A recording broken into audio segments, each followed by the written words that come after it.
अच्छा जी, ये first paragraph है, इसमें से कुछ भी हमने याद नहीं करना। जो फर्स्ट पेज है इसका, सेकंड पेज जो है, पेज नंबर 58, इसमें लिखा है uses of computers in different field. तो इसमें जब भी कोई क्वेश्चन आता है तो पूरा चैप्टर ही हमने इसके बारे में पढ़ना है कि हम कंप्यूटर को यूज़ कहाँ पे करते हैं। ठीक हो गया। तो ये देखिए यहाँ पे लिखा हुआ है कि हमारी डेली लाइफ के अंदर हम सारा डिपेंड ही किस पे करते हैं, टेक्नोलॉजी के ऊपर डिपेंड करते हैं। हर जगह पे हम कंप्यूटर यूज़ कर रहे हैं, इलेक्ट्रॉनिक डिवाइसेस यूज़ कर रहे हैं। ठीक है, ये देखें, वायरलेस कम्युनिकेशन यूज़ कर रहे हैं, फ़ोन है यूज़ कर रहे हैं। तो डिफरेंट हमारे पास चीज़ें हैं जो हम यूज़ करते हैं। तो आपने जब भी ये क्वेश्चन आएगा तो एक दो लाइन लिखनी है खुद से कि कंप्यूटर इस चीज़ के, हम कंप्यूटर जो है तकरीबन हर जगह पे यूज़ करते हैं। फिर आप उनके नाम लिख सकते हैं। कौन से नाम? ये देखिए, बिजनेस में, मार्केटिंग में, स्टॉक एक्सचेंज में, मतलब पूरा चैप्टर ही है, इसमें से कुछ कुछ पॉइंट्स आप लिखते हैं, सिर्फ नाम लिखने हैं। ओके, ये शॉर्ट क्वेश्चन है और बहुत कम चांसेस आने के। फिर क्वेश्चन आता है बिजनेस के। बिजनेस में अगर हम देखते हैं कंप्यूटर, तो हम कहाँ पे यूज़ कर सकते हैं। तो बिजनेस में देखें, आजकल तकरीबन हम हर जगह पे यूज़ करते हैं बिजनेस के अंदर। क्यों यूज़ करते हैं? ताकि हमारा बिजनेस जो है एक ग्लोबल हो जाए। ग्लोबल मतलब पूरी दुनिया में एक्सपेंड कर सकें, हम ऑनलाइन कर सकें। और उसके अलावा हम इसके थ्रू मार्केटिंग कर सकते हैं। ओके, इसके अलावा हम प्रमोशन वगैरह कर सकते हैं। और ऐसे काम जो बहुत डिफ़िकल्ट हैं वो इजीली इसके साथ परफॉर्म कर सकते हैं, एरर फ्री, बगैर किसी एरर के। तो ये देखें, आप यहाँ से याद कर सकते हैं, यहाँ से, कि मेजर बिजनेस प्रोसेसेस होते हैं जो कि क्रिटिकल टास्क परफॉर्म कर सकते हैं। जैसे कस्टमर के बिल बनाता है, बड़ी बड़ी शॉप पे जाएं तो कंप्यूटर से सारा कुछ कर रहे होते हैं, बारकोड रीडर के साथ एनालाइज करना कितनी हमारी सेल हुई है। ओके, तो इस तरह के जो टास्क होते हैं वो हम इसके थ्रू परफॉर्म कर सकते हैं। और फिर मार्केटिंग के अंदर डिफरेंट चीज़ें आती हैं। ये एमसीक्यू आएगा आपको, तो आप जो है वो यहाँ तक लिख के एक दो के नाम लिख देना काफ़ी हैं। ठीक है, बिजनेस के अंदर। लेकिन ये याद रखना है कि बिजनेस में क्या क्या चीज़ें आती हैं। ये पॉइंट बिजनेस के अंदर आता है, ये भी पॉइंट बिजनेस के अंदर आ रहा है, और ये बैंक भी है इसमें। उसके अलावा डिपार्टमेंटल स्टोर और ऑफिस ऑटोमेशन भी उसी में आ रहा है। ठीक है, तो यहाँ तक ये सारा किस में आ रहा है? बिजनेस में आ रहा है। तो आपको कोई एमसीक्यू आता है और इसमें से किसी का नाम लिखा होता है, तो आपने ध्यान से देखना है कि ये चीज़ उसमें आती है, बिजनेस में या नहीं। ठीक है जी, और ये कई दफ़ा एमसीक्यू आ चुका है, तो बस आपने ये वाली हेडिंग्स देख लेनी है कि ये हेडिंग्स जो हैं वो बिजनेस में है कि नहीं है। तो जब शॉर्ट में आएगा तो आप यहाँ से लेके यहाँ तक लिखें और प्लस दो तीन के नाम लिख दे तो काफ़ी है, इनफ है। ठीक हो गया। उसके बाद मार्केटिंग वाला क्वेश्चन बहुत इंपॉर्टेंट है, वो अक्सर शॉर्ट में आता है कि मार्केटिंग कैसे हम करते हैं कंप्यूटर के थ्रू।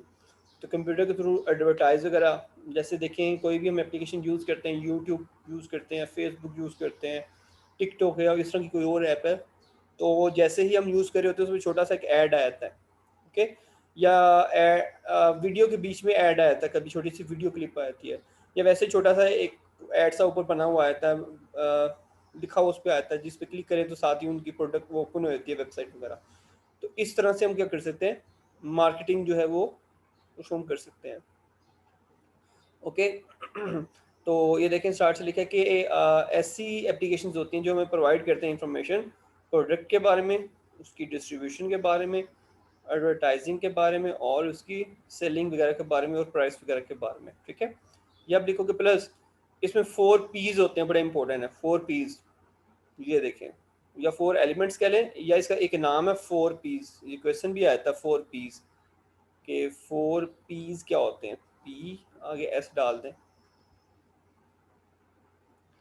तो 4 P's ये हैं: प्रोडक्ट, प्रमोशन, प्लेस, प्राइस। क्योंकि 4 चीज़ें पी से स्टार्ट हो रही हैं तो उसने नाम ही रख दिया 4 P's। तो ये क्वेश्चन आएगा, 4 P's आपने लास्ट में लिखने हैं। 4 P's लिखे, आगे उनके नाम लिख देना कि जब मार्केटिंग की बात करें तो उसमें 4 चीज़ें बड़ी इंपॉर्टेंट हैं, और उनके नाम क्या हैं, ये हैं 4 के नाम। अच्छा जी, उसके बाद देखें, स्टॉक एक्सचेंज है। स्टॉक एक्सचेंज वो क्या होता है? जैसे हम पैसे वगैरह देते हैं और किसी के ऊपर बिड लगाते हैं, तो उसमें हमें फ़ायदा भी हो सकता है और नुकसान भी हो सकता है। ठीक है, इस उसको बोलते हैं स्टॉक एक्सचेंज। तो अब यही काम जो था हम पहले तो पेपर के ऊपर कर रहे थे, जैसे हर काम पेपर के ऊपर हो रहा था, लोग रजिस्टर के ऊपर लिख लेते हर चीज़, उसके बाद देखते थे जी अच्छा इसकी जो है वो फ़ायदा हुआ है या नुकसान हुआ है। ओके, तो यही काम अब किस पे आ गया, कि कंप्यूटर के ऊपर आ गया। ओके, तो इसका फ़ायदा क्या हुआ कि जो काम हम कर रहे थे एक इलाके के अंदर, अब ये वर्ल्ड वाइड भी हो सकता है। क्यों? क्योंकि अब इंटरनेट के थ्रू हम सारे लोग आपस में कनेक्टेड हैं, तो और स्पीडली हम कोई भी काम कर सकते हैं, पता चल सकता है कि पूरी दुनिया में किसके शेयर्स ऊपर जा रहे हैं, किसके जो है शेयर्स हैं वो डिक्रीज कर रहे हैं। तो इस चीज़ को हम बोलते हैं स्टॉक एक्सचेंज। तो इसकी डेफिनेशन क्या होगी तो इसकी डेफिनेशन देखिए, stock market around the world in transaction on some trading floor paper is disappearing, कि पूरी दुनिया के अंदर जो हम ट्रांजैक्शन वगैरह करते हैं उसमें पेपर वाला काम जो है वो ख़त्म हो गया। In fact, the trading floor itself is disappearing in some places because many stock market launches the computerized system that make it possible for stockbroker to do all their trading electronically.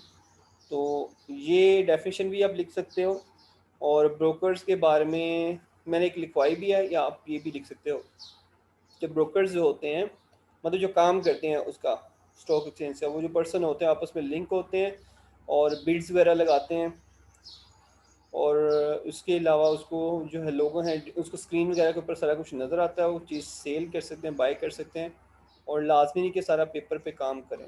ठीक है, तो broker के बारे में आप भी लिख सकते हैं, और मैंने लिखवाई है वो भी आप लिख सकते हो। स्टॉक एक्सचेंज जो है यहाँ से लेके यहाँ तक है।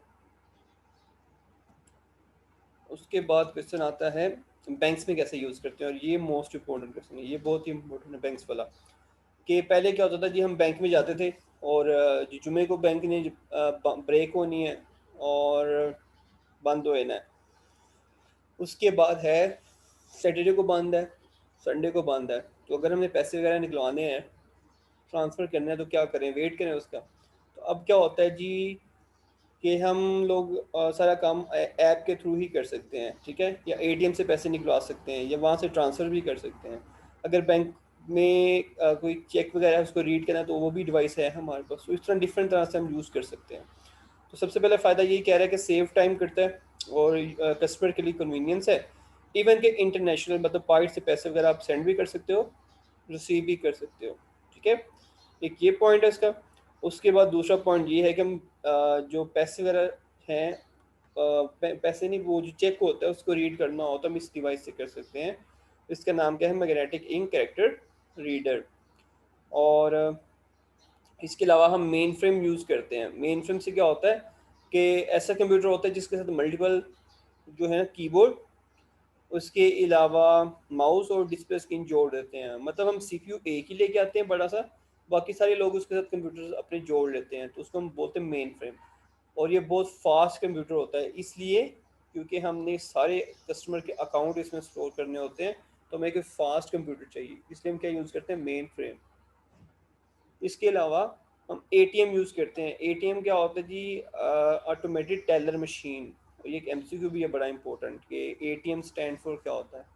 ठीक हो गया, तो ये कुछ चीज़ें हैं जो हमें पता होनी चाहिए। इसमें एटीएम के बारे में बताना है हमने जब क्वेश्चन आएगा, मेन फ्रेम के बारे में, एमआईसीआर और इंटरनेशनल बैंकिंग, ये चीज़ें हमें लाजमी बतानी है जब भी ये क्वेश्चन आएगा बैंक से रिलेटेड। उसके बाद है डिपार्टमेंटल स्टोर। अब जब डिपार्टमेंटल स्टोर में क्वेश्चन आता है तो हम इसमें बताएंगे जी कि ये कैशियर लेवल पे हम इसको यूज़ करते हैं एज अ टर्मिनल। टर्मिनल क्या होता है, जब हम किसी भी बड़े स्टोर पे जाते हैं तो हम वहाँ पे पैसे पे करते हैं, और वो बार को रीडर के थ्रू कर रहा होता है सारा काम, तो जो स्क्रीन होती है उसको टर्मिनल कहते हैं। ओके, वहाँ पे वो बारकोड के थ्रू स्कैन कर रहा होता है प्रोडक्ट वगैरह को, उसकी प्राइस वगैरह सारा कुछ आ रहा होता है, तो उस डिवाइस को हम कहते हैं बारकोड रीडर, और वो जो लाइंस होती हैं उसको हम बोलते हैं बारकोड। ठीक है, इसके अलावा वो उन कोड्स को डिजिटल फॉर्म के अंदर चेंज करता है, और ताकि कंप्यूटर्स को जो है वो प्रोसेस कर सके। तो आपने जब भी याद करना है इसमें, तो यहाँ तक लाजमी याद करना है। ठीक है जी, उसके अलावा देखिए ये सेल टर्मिनल लिखा हुआ था। उसके अलावा यहाँ पे आपने याद करना है ये कि सिक्योरिटी जो वीसीआरस होते हैं, कैमरास लगे होते हैं, वो भी यूज़ होते हैं, वो भी कंप्यूटर से हम सारा कंट्रोल कर रहे होते हैं।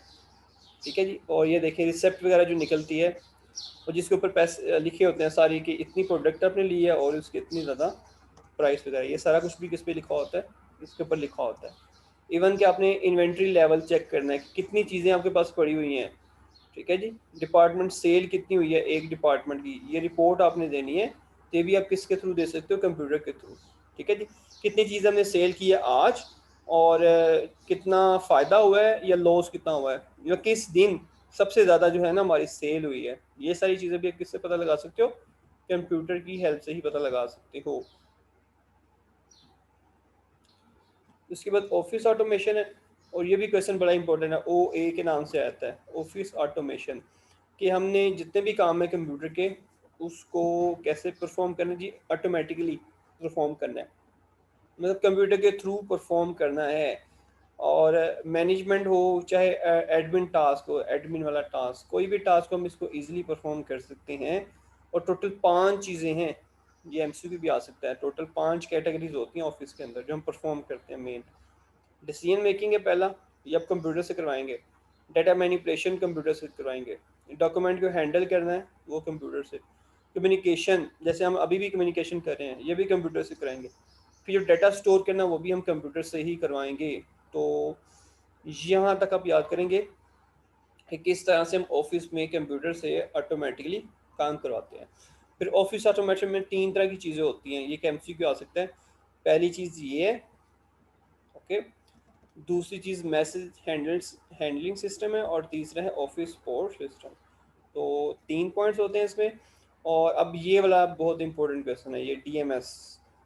और डीएमएस पे देखे कुछ नाम ही आते हैं सिर्फ चीज़ों के, जैसे वर्ड प्रोसेसिंग एक चीज़, दूसरी डेस्कटॉप पब्लिशिंग है, तीसरी डिप्रोग्राफिक्स है, फिर इमेज प्रोसेसिंग आती है, और आर्शिवल स्टोरेज एप्लीकेशन।